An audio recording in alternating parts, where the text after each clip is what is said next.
Khara stared at the field of slaughter, his heart a storm of fury, disbelief, and a fear he had never known. His entire army was gone, his best commanders were dead. All that remained was him and the lone shining figure of Ram. You have killed my army, human, Khara roared, his voice trembling with rage. But you have not killed me. I will finish you myself and avenge them all. He spurred the monstrous beast, pulling his chariot, and they charged towards Ram like a bolt of lightning. As he rode, he unleashes a volley of powerful arrows, each one aimed to kill. Ram stood his ground, calm and unshaken.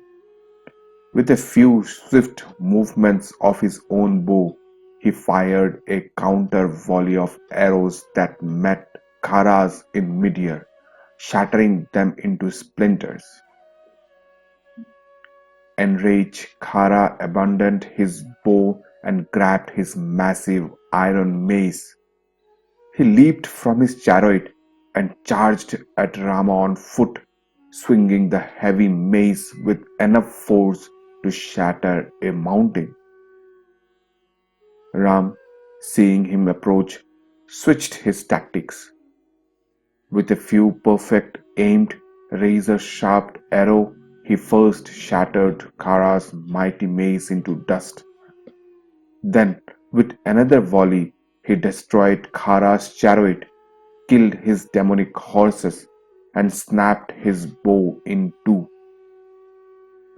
In a matter of moments, Khara was left standing alone on the battlefield, disarmed and without his chariot. For the first time, terror appears in Khara's eyes. He looked at Ram, who stood before him, glowing with divine power, his armor shining, his face calm with stern. Khara realized he was not fighting a mere human, he was fighting a god. You have done well, human, Khara said, panting, trying to hide his fear with arrogance. You have destroyed my army and my weapons, but I still have my fist and my teeth. I will tear you apart. He charged one last time, a desperate final attack. Ram knew the time had come to end the battle.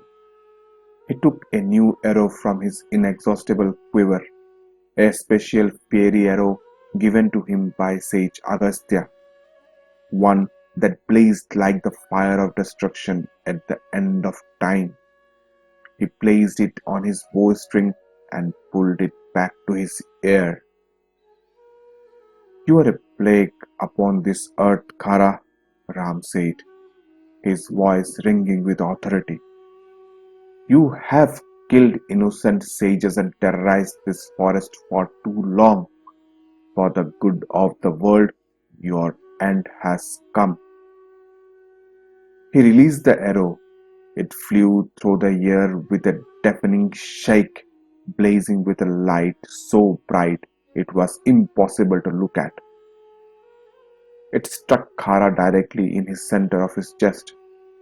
The arrow pierced through his heart and his body, then flew into the earth behind him, cleansing it of his evil.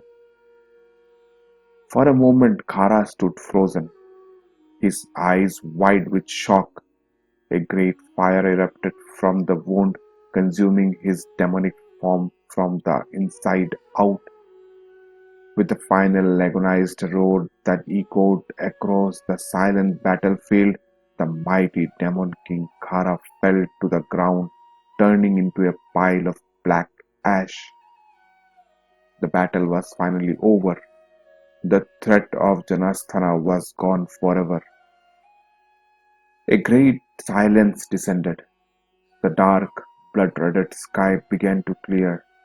The sages and celestial beings who had been watching from the heavens showering fragrant flower down upon Ram.